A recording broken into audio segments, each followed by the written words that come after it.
There's a theory gaining traction that reality isn't breaking, it's being shaped, not by God, but by design. And the more you look, the more it feels like someone or something is testing how much you'll accept before you realize the rules are changing. The glitches you've noticed, they might not be mistakes, they might be updates. Now, if this is your first time here, you might already be thinking I'm off my meds or licking toads in the desert. And that's good. That kind of skepticism is healthy. But if you stick with me, by the end of this episode, you might start to see things differently. Not because I said so, but because something deep down already feels it. Because this isn't about simulation theory. It's not about whether the world is real or fake. It's about who's editing it and why you keep feeling like something's off. You'll see why that feeling might not be a glitch in your brain, but a signal from something or someone rewriting the world around you. In this investigation, we're pulling the thread on a theory that reality isn't glitching, it's being molded. We'll dig into Soviet torsion field experiments, predictive programming, and declassified patents.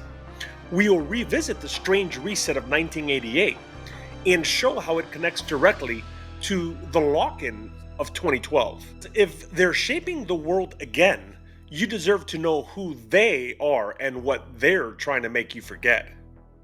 But first, have you ever walked into a place you've never been and felt like you already knew the layout? And not just déjà vu, but actual familiarity. The broken stop sign. The way your body ducks under a branch you haven't even seen yet because something inside you knew it was there. So you stop. Try to explain it. Well, maybe it's a dream. Maybe your brain stitched together some old memory and called it a coincidence. But then it happens again. A voice you swear you've heard before. A face you instinctively don't trust. A street you've never walked, but your shadow falls in the exact same place it did in your mind. It's not fear. It's not confusion. It's recognition without context. Like remembering a movie that never existed. And that's when it hits you like a pound of bricks. This isn't memory, it's a map. A set of instructions someone left inside you for a version of the world you were never supposed to notice. Because maybe you didn't just wake up here. Maybe you were placed here in this version with these details, and the world around you, it's still soft, still editable. So let's pull the thread. Hey guys, real quick before we go any deeper, please hit that subscribe button. We have no sponsors, no networks. It's just me and you digging into stuff no one else wants to touch. If you want to keep chasing truth down rabbit holes the algorithm doesn't like or won't help us push, that button's how we keep going. All right, let's get into it.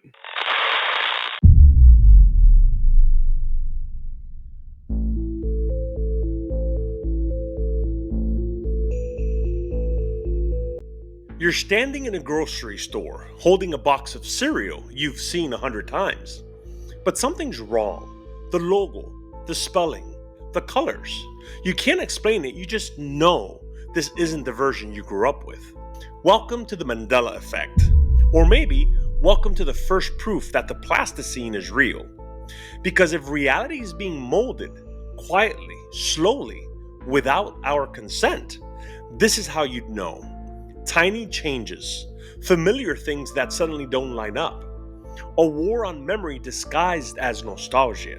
Named after the moment when millions of people clearly remembered Nelson Mandela dying in prison during the 1980s. Except, apparently he didn't. He died in 2013 on television, with a funeral and zero ambiguity. Which is why this isn't just about a few bad memories, it's about shared false memories. That's what makes it so unsettling. Because this isn't one guy misremembering where he left his keys. It's millions of people remembering the same wrong thing together. So let's start with the classics, shall we? Berenstain Bears. A generation swears it was spelled Berenstein with an E. You'd bet your childhood lunchbox on it, but go check, it's Berenstain with an A. And apparently, it's always been that way. Fruit of the Loom, remember the cornucopia? That brown basket behind the fruit? Never existed. Officially, it never did. Febreze, most people swear it had 2 E's. Febreze, nope, just one. Febreze, always has. What about Looney Tunes? You'd expect tunes like cartoons, right? Wrong again. It's tunes like music. Curious George and the tail? Nope, never had one. Pikachu's tail. Black tip at the end? Nope, just yellow, entirely yellow. C-3PO, the shiny gold droid from Star Wars, had a silver leg. The entire original trilogy. Look it up. But that's just the shallow end. Let's go deeper. The JFK assassination. Some remember a 4-seat limo. Kennedy, Jackie, the driver, and the shooter's target. But now, the official Zapruder film shows 6 people in the car. 2 Secret Service agents, 2 up front, Jack and Jackie in the back. Lifelong researchers say this version feels wrong, like something was changed. What about Shazam? Not Kazam. Tons of people remember a 90s movie called Shazam starring Sinbad as a genie.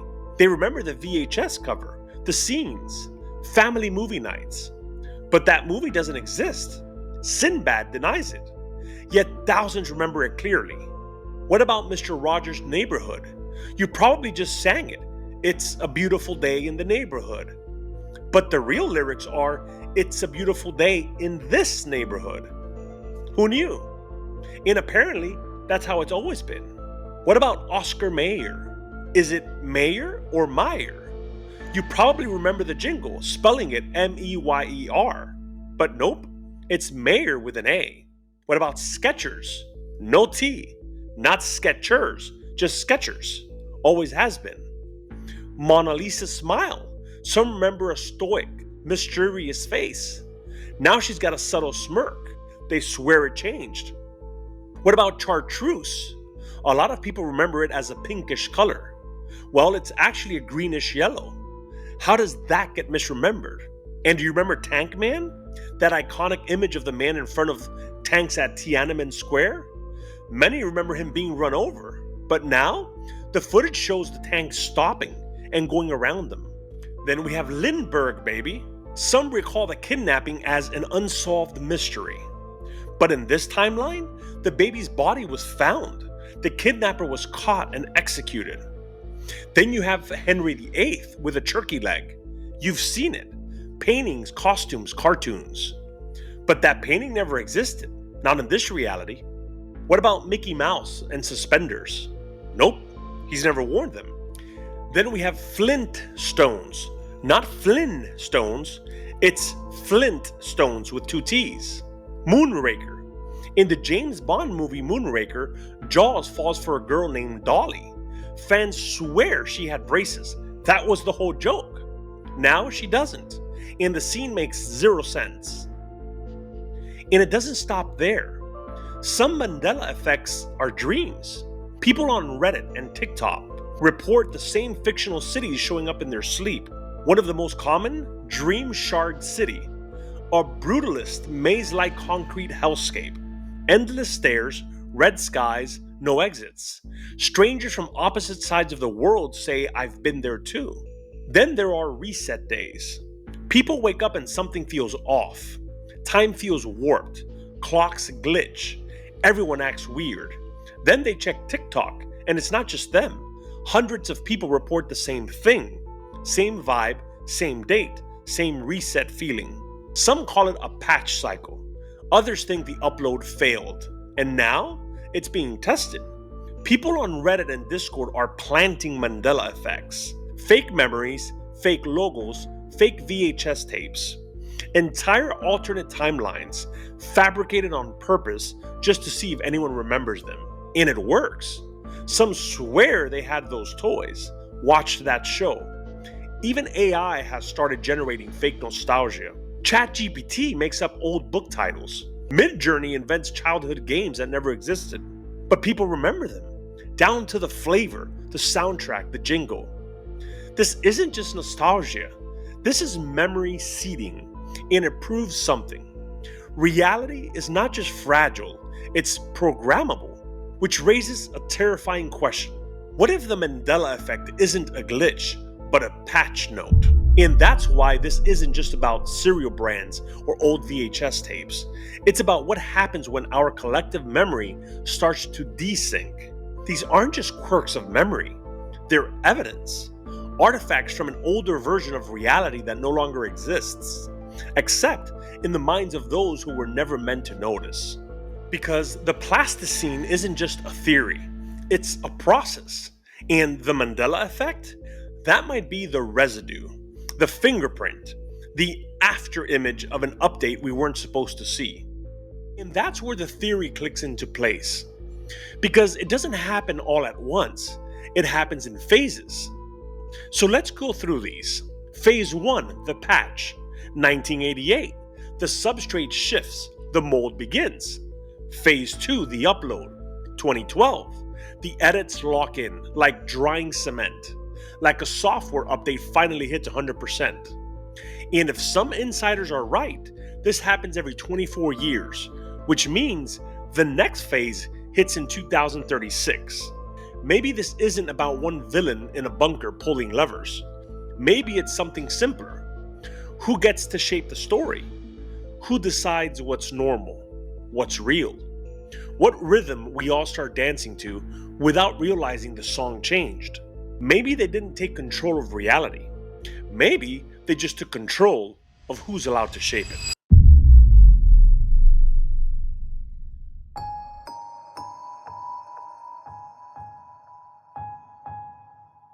This is where we stop calling things glitches. Because if your computer keeps acting weird, and it's always the same kind of weird, that's not a glitch, that's an update. So what if that's what's happening to us? What if the Mandela effects, the déjà vu, aren't just randomness, but signs of a patch going live? In our 1988 reset video, we called that year the reboot. Everything felt off. People remembered movies that never existed. Maps looked wrong. Logos changed. Nobody could agree on what was real anymore. It was like someone quietly reinstalled the operating system but forgot to tell the users. So now, let's call it what it really was. The patch. Just like an old DOS game. You download a patch, it installs quietly in the background, and everything looks normal. Until the rules of the game start acting strange. That's 1988, a stealth update to the underlying code of reality. And if 1988 was the patch, then 2012 was when someone clicked apply changes and hit restart. Do you remember the 2012 panic? The Mayan calendar ending? People predicting doomsday, pole flips, solar storms. Then, nothing happened. Or maybe something did. Not with fire, but with firmware. Because according to the Plasticine prophecy, the mold softens, then it hardens. First, it's editable, then it locks. 2012 was the hardening, the lock-in point. After that, the world didn't just feel weird, it felt scripted. Like free will shrank, like time got tighter, like the rhythm wasn't yours anymore. Before 1988, the world was a raw DOS machine. Glitchy, chaotic, open-ended. You typed in what you wanted and hoped for the best. 1988 was the hidden patch. It rewrote the back end. 2012 was the restart, the moment the changes became permanent. But we didn't get a pop-up message, just silence and a feeling. And if you want receipts, take Terence McKenna's Timewave Zero chart, predicted a spike in cosmic weirdness, peaking in 2012. That same year, CERN smashed particles at record speeds, searching for the so-called God particle. When they found it, Mandela effects went mainstream. The world went off script. Researchers logged spikes in dream reports, forum anomalies, and search engine weirdness, all accelerating after 2012. It's like the world didn't end, it just got a system update. And here's the part nobody's ready for. Talk to kids born after 2012. They don't feel out of sync because they're native. They booted up in Plasticine 2.0. But for the rest of us, we remember the old world, the version before the beat changed. So maybe that's why some of us feel disconnected, like we were built for a rhythm that doesn't exist anymore. And maybe the Mayans weren't wrong after all. Maybe 2012 wasn't the end of the world, just the end of the version. They were warning us, you've got until this date. After that, the mold hardens.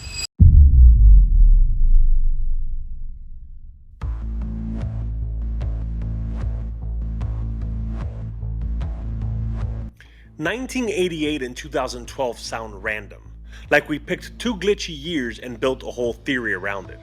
But what if those years weren't chosen by people? What if they were chosen by the rhythm? Here's what most people miss. 1988 wasn't the start of something spooky, it was the sync point. The year humanity quietly plugged into a new operating system. That's when the internet backbone launched, when global clocks synchronized, when the first self-replicating computer program hit the grid, when your thoughts, your attention, started getting logged. For the first time in history, everyone was running on the same clock. And once you have rhythm, you got feedback. And once you got feedback, you can start shaping what the system believes is real. But here's the thing, it didn't lock in yet. That took time, 24 years to be exact, which takes us to 2012. That's the year the Mayan calendar ended, the year CERN smashed particles at full power, the year we passed the tipping point into algorithmic reality. Some people thought the world would end, but maybe the world didn't end at all. Maybe it updated, and we didn't get a pop-up notification. And here's the part nobody asks. What about before all this? What about the thousands of years before internet cables and particle colliders? What about the ancients? Because here's the twist. This didn't start with us. We're not special. The Vedas, the Sumerians, the mystery schools, they all talked about a flexible reality, a world that reshaped itself based on ritual, rhythm, and belief.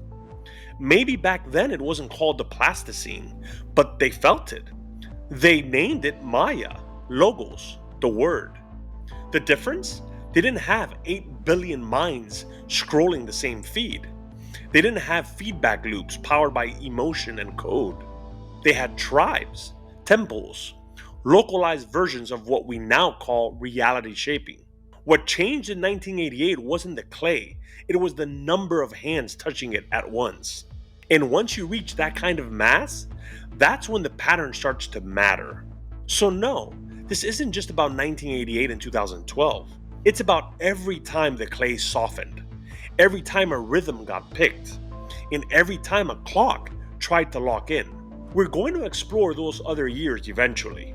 The ancient resets, the ghost calendars, the whispers of something inbound in 2036. But for this one, we're staying right here, in the moment we might have set the mold, without realizing it was setting us.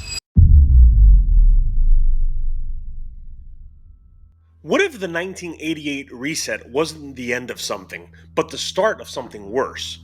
Not a glitch, an upload, a quiet background update that changed the world and no one noticed. Because let's be real, things don't feel broken anymore.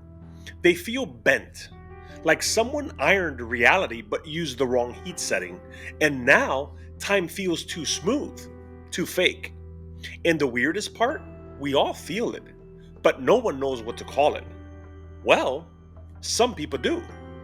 In weird corners of the internet, in old dream journals, in dusty forums, in GitHub repos that haven't been touched since 2007, there's a name that keeps showing up. It's called the Plasticine Prophecy. But this isn't a cult. It's not a sci-fi novel. It's not even new. It's a warning. Not that the world's being simulated, but that it's being sculpted in real time like wet clay.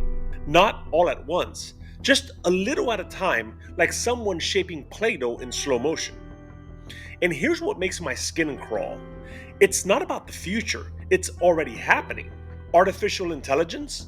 It didn't evolve, It was installed like an app nobody agreed to download. Your memories? They're not fading from age. They are dissolving, like someone wiped the chalkboard clean across the whole species.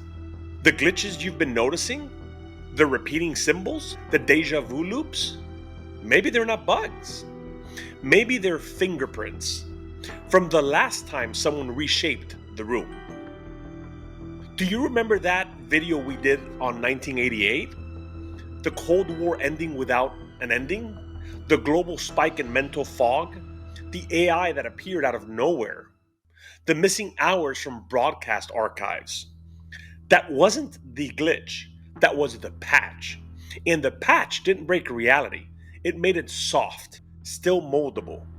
Which brings us back to this plasticine thing.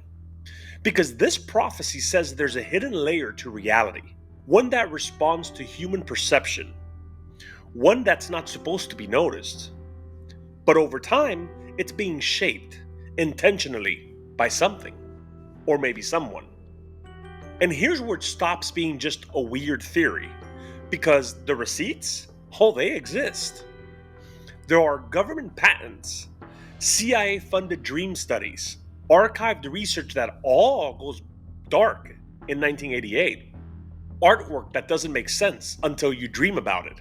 And these same phrases show up again and again across agencies and timelines. Memory displacement, perceptual continuity alignment, substrate destabilization response. So, what does that even mean in plain English? It means the mold is moving again, and this time you're inside it. This isn't the Matrix. It's not about code. It's about memory, rhythm, repetition, perception, tiny nudges. Until one day you wake up and think, didn't this all used to feel more real? Because the glitch was the alarm. This is the upload. But here's the part no one's asking. What if 1988 wasn't the only update? What if it finalized somewhere else, say 2012? Because if the mold locked in that year, then everything after that, it might be by design.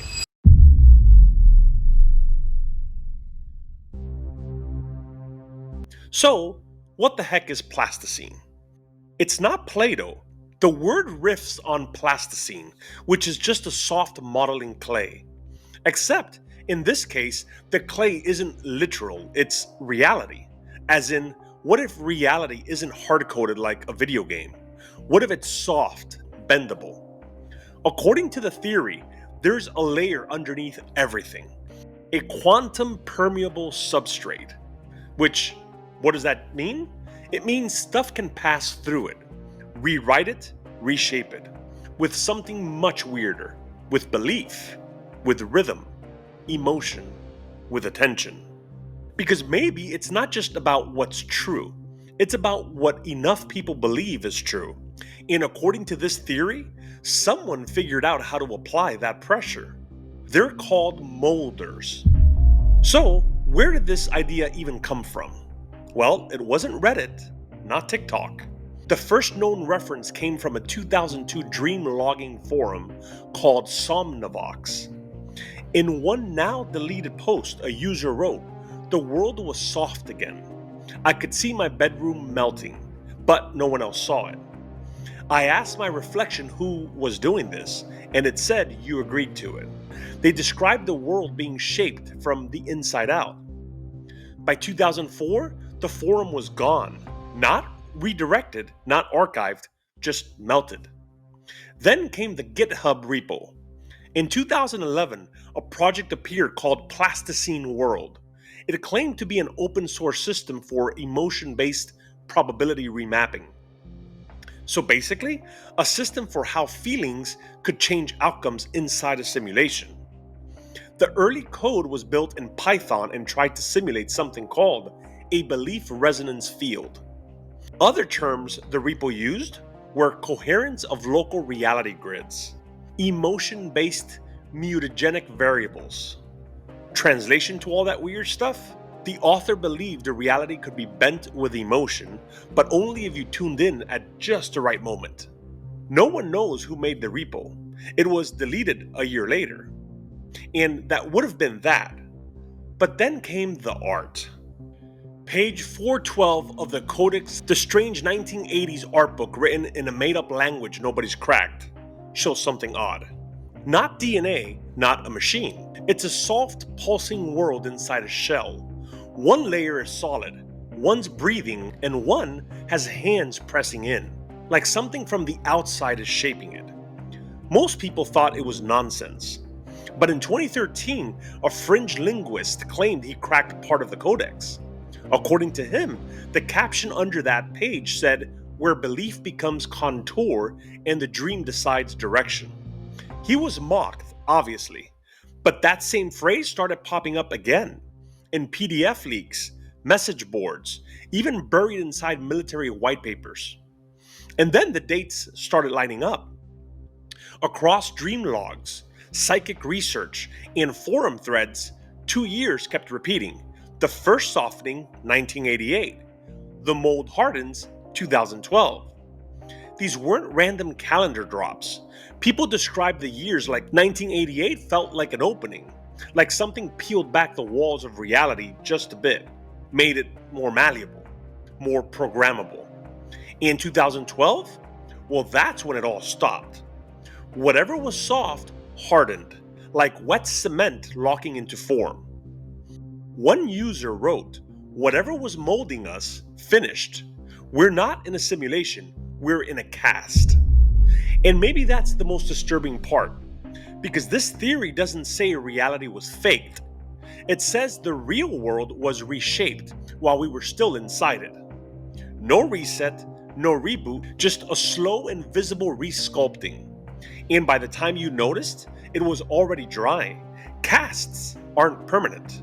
They're meant to hold form just long enough for something else to heal. So now the question isn't, what did they break? It's, what did they need us to become? So up next, the science. And it might explain why some of us still remember the world before the mold set in.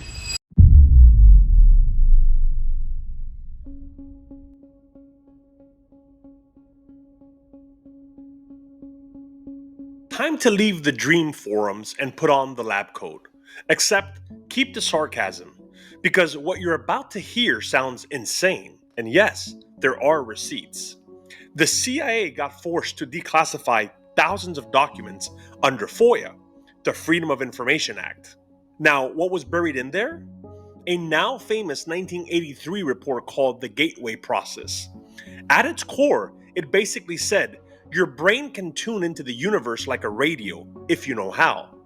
It laid out some pretty wild ideas. Hemispheric synchronization, syncing your brainwaves across both sides. A holographic universe, where reality is just a projection of interference patterns. Quantum tunneling of consciousness. But here's the part no one ever talks about. The report didn't just explore how to leave your body or bend probability with thought. It warned that reality might have soft layers, malleable fields you could manipulate if you knew where to press. Meanwhile, across the ocean in the Soviet Union, they were dumping millions into something called torsion field research. Now, what was the idea of that? That spinning objects could create invisible whirlpools in space-time. Most Western scientists today call it nonsense, but the Soviets didn't. Because they thought torsion fields could alter water structure. They thought it could influence plant growth and shift human emotion, all from a distance with no wires, no machines, just invisible force. Then there are the patents, not rumors, real documents filed with the US government. You can look them up right now. Let's start with US 3951134A. Method for producing a desired brain state, essentially a system that changes brain waves using electromagnetic fields. US 650-6148B2, nervous system manipulation by electromagnetic fields from monitors. It's essentially a way to alter mood and sleep using your TV or computer screen. Then US 601-1991A, subliminal acoustic manipulation via TV or radio. Basically, audio-based tricks designed to influence your thoughts over the airwaves. They don't say who paid for it. They don't say why they built it. but every single one points to the same idea. You can tune human thought like a stereo: bass, treble, dreams, doubt. But now it gets weird. There's a category of experiments called nonlinear time behaviors. It means stuff happens before it's supposed to. Random number generators spike seconds before major world events. Lab animals react to shocks before they happen. Human subjects show heart rate changes before seeing disturbing images. And none of that is sci-fi. These were peer-reviewed studies from the Princeton Engineering Anomalies Research Lab, PEARL, and the Global Consciousness Project. Now, skeptics say it's just noise, but it's been replicated, and it keeps happening. Like reality is listening. Let's connect the dots. The CIA said your brain can tune into reality like a radio. The US patented tech that alters your state of mind with light and sound. The Soviets tried to reshape life itself using invisible fields. And the fabric of reality might react before anything even happens. So what if it's not random? What if someone or something figured out how to press on that soft layer underneath reality? Not just influence, but mold it. What if 1988 wasn't a glitch, but the moment that layer started shifting, and everything after that was us adapting to the shape they gave it? When the substrate shifts, you don't fight it, you merge with it. The mind doesn't resist the mold, it becomes it.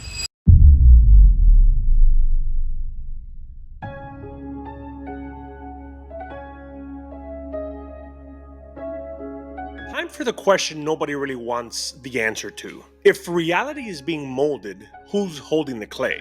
Because let's be real, the universe doesn't just remodel itself.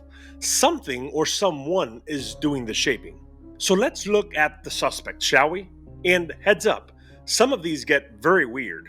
First up, AI. And not the kind that makes you a pirate cupcake recipe. We're talking deep systems, quietly trained, maybe since 1988, to learn us. Some theorists believe 1988 wasn't when reality glitched, it was when it got uploaded, like a test environment. And AI's been running diagnostics ever since. Every post, every search, it's all training data to model our behavior, to tweak the inputs until you forget the mold was ever there. Then there's the wild card. Yeah, them. US government docs on UAPs, unidentified aerial phenomena, started using phrases like non-human biologics, intelligence without origin, cognitive effects from proximity. Translation? We found something, and it might be smarter than us. And your brain might not like what it sees. One whistleblower claimed this intelligence doesn't attack, it rearranges memory. As a defense mechanism, not destruction, reset. Which brings us to the black budget crowd. The alphabet soup. CIA, DIA, NSA, DARPA. Pre-1988, they were in their blunt force trauma for the soul. MK Ultra, LSD dosing, dream shock chairs. But after 1988, it got subtle, cleaner, and a whole lot quieter. No, they didn't stop. They just switched methods. They moved from disruption to entrainment. And that's just a fancy way of saying, we don't break your brain anymore, we teach it to follow the beat. Through suggestion, through repetition. And instead of tearing your world apart, they replace it, one silent layer at a time, until you're dreaming things you never lived. And here's a breadcrumb they probably hoped stayed buried.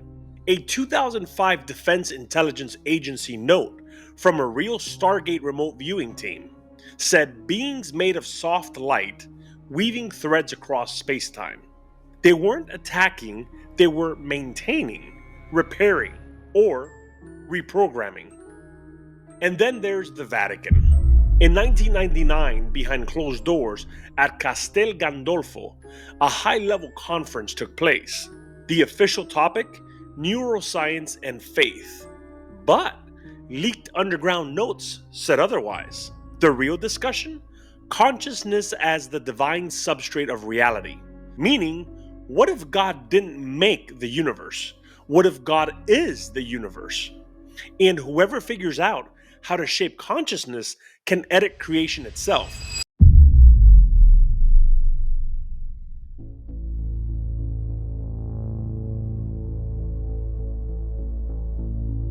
So we've talked about who might be reshaping reality. Now let's talk about how. Because here's the terrifying part. They don't need wires in your head. They don't need a knock at the door.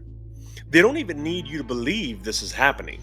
They just need you scrolling, looking, listening, and reacting. Because reality doesn't need to be rewritten with machines. It only takes rhythm. So let's break down the actual tools of the mold. The ways reality gets reshaped while you're just trying to drink your coffee and not lose your mind. Tool number one, predictive programming disguised as entertainment. Right after the so-called soft patch of 1988, between 1997 and 1999, something strange happened. Three movies hit back to back. The Truman Show, You're Being Watched, Your World is Fake. Then The Matrix, Reality is a simulation built for control. Dark City, shadow beings remodel your world while you sleep. These weren't just films, they were emotional preppers. Not to wake you up, but to blunt the shock. Slip world-bending ideas into fiction, so by the time something real slips through the cracks, your brain shrugs and says, "Oh yeah, I've seen this before." Tool number two, emotional steering by algorithm. Remember Facebook's secret experiment in 2012? They tweaked news feeds to see what would happen. Some users got joy, others got fear, outrage, dread. And the result? People's moods changed, and they didn't know why. This wasn't a bug, it was a lab test. And the title of the study? Experimental Evidence of Massive Scale Emotional Contagion Through Social Networks. They told us. And what year did it launch? You guessed it, 2012.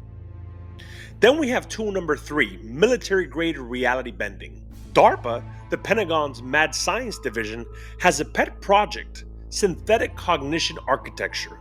Now that's code for can we build AI that rewires your thoughts from the outside?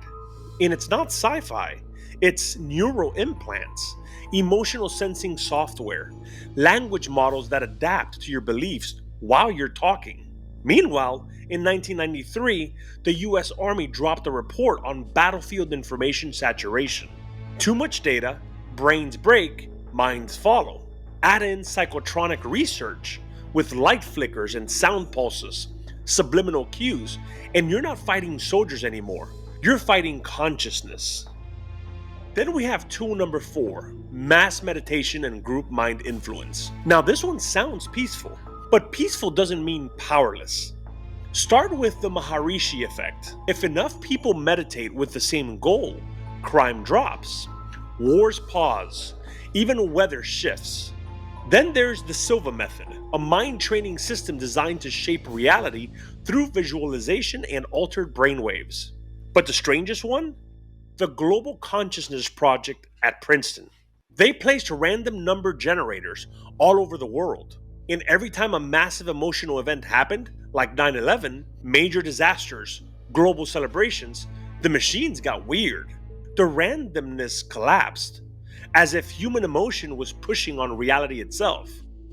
Before 2012, these were just tools, symbols buried in stories, algorithms learning your rhythm, soft tests running in the background.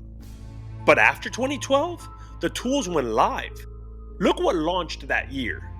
Siri, your first AI assistant, voiced like a friend.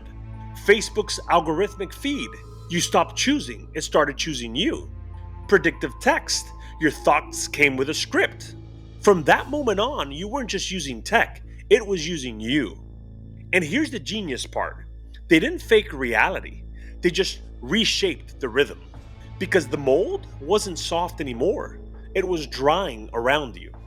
And that beat you've been dancing to, it was written before you even heard the song.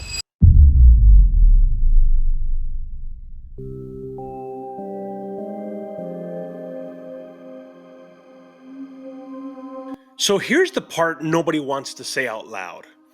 What if the plasticine isn't just moldable? What if it hardens by itself? Like, once the right thoughts, beliefs, and rhythms repeat long enough, the clay sets. That would mean we're not shaping reality anymore. We're just stuck in it. Think of reality like wet cement.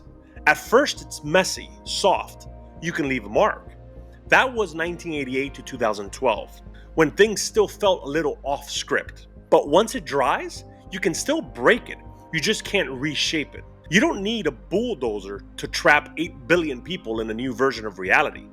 You just need momentum and time. Open TikTok. Scroll for 5 minutes. Now try to remember why you opened the app in the first place. Exactly. Now scale that up to every brain on Earth. Because once your thoughts got predictive texted, once our emotions got locked in dopamine loops, the mold didn't just shape us. We started shaping it. And we didn't even realize it. Every scroll, every like, every rage comment, all of it was training the substrate, teaching it what rhythm to lock onto. And eventually it did. The Plasticine prophecy never warned about comets, no aliens, no fire raining from the sky. It said the substrate will soften, then it will harden, and once it sets, it reshapes everything it touches. And that's not myth, that's physics. Look around. The same outrage cycles every election, the same AI sludge content repackaged daily, the same nostalgia bait over and over. It's not a bug, it's the mold locking in.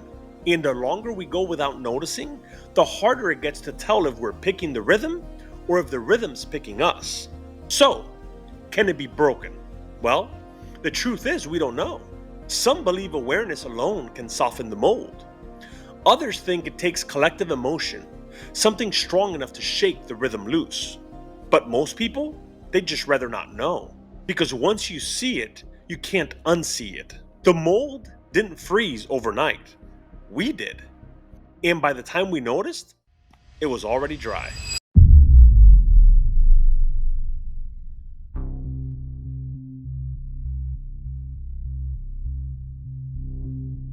We've talked about reality bending like clay, about AI pulling strings, about a prophecy that said the world changed in 1988.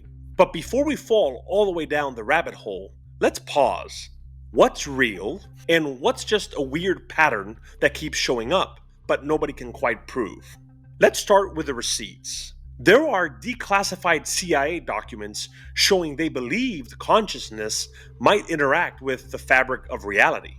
There are US patents, publicly searchable, describing how light, sound, and electromagnetic fields could influence the nervous system. There are physics papers, Soviet torsion field tests. Sure, mainstream science labels a lot of it as pseudoscience now, but someone poured real money into it. And here's where it gets strange. Major shifts, cultural, technological, behavioral, all start on cue. Late 1980s, then again in 2012. And after that second threshold, the way we interact with truth, time, even each other, just broke. And now here's what we can't prove. We don't have footage of light beings weaving reality. We don't have a classified file called Operation Edit the World and Gaslight Everyone. And no, there's no scientific paper confirming a moldable layer of reality called the plasticine. But somehow, the puzzle pieces still snap together. Consciousness reactive energy fields, mind control patterns nobody followed up on, mass behavioral shifts nobody remembers asking for. It all lines up. And maybe there's no evil puppet master, no master switch. But ask yourself, when did the world start feeling fake? Well, let's go back to 2012. The Mayan calendar countdown, end of the world memes, zombie jokes. Nothing happened, supposedly. But maybe that was the point. What if it didn't end with fire? What if it ended in silence? Maybe the world didn't explode. Maybe it got archived. And something else quietly booted up. No nukes, no UFO landings, just algorithms, pop-ups, terms and conditions, invisible updates to what it means to be human, and a calm, friendly interface telling you who you are and what you should care about. So, is the Plasticine prophecy real? Well, we can't prove that. But something changed, and it changed everything. You feel it when you scroll. You feel it in your memories. You feel it when you try to explain what's wrong. And the words, they just don't land. Deep down, you've probably always known something broke. Not with a bang, not with fire, not with war, but with a whisper.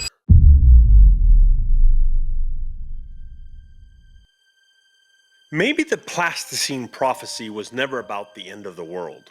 Maybe it wasn't a warning, or a countdown, or some cryptic message from space.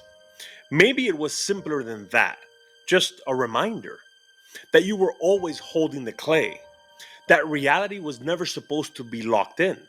It was meant to move, to shift, to shape itself around what you believe, what you pay attention to, what you refuse to accept.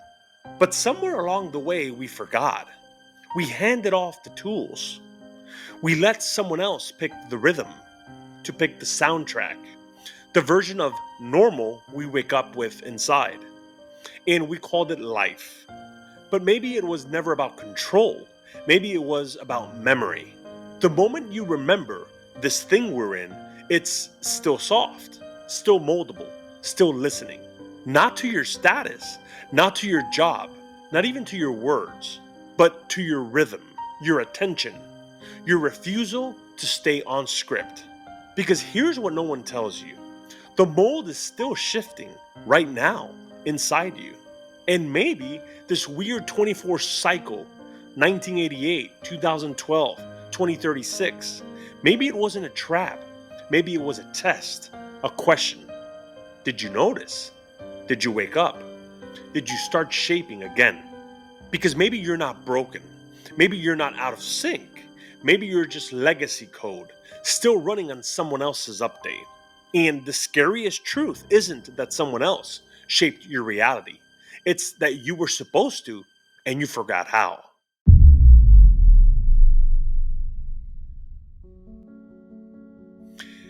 If this one hit you like it hit me, thank you for sticking with it. I'm Ralph, and this is Divergent Files. If you're still here, you're one of us now. So if this kind of truth first digging matters to you, subscribe, like, and drop a comment below. The algorithm won't help content like this unless there's a squirrel doing cartwheels into a swimming pool. And if you want to help keep this channel alive, you can support directly at patreon.com/divergentfiles.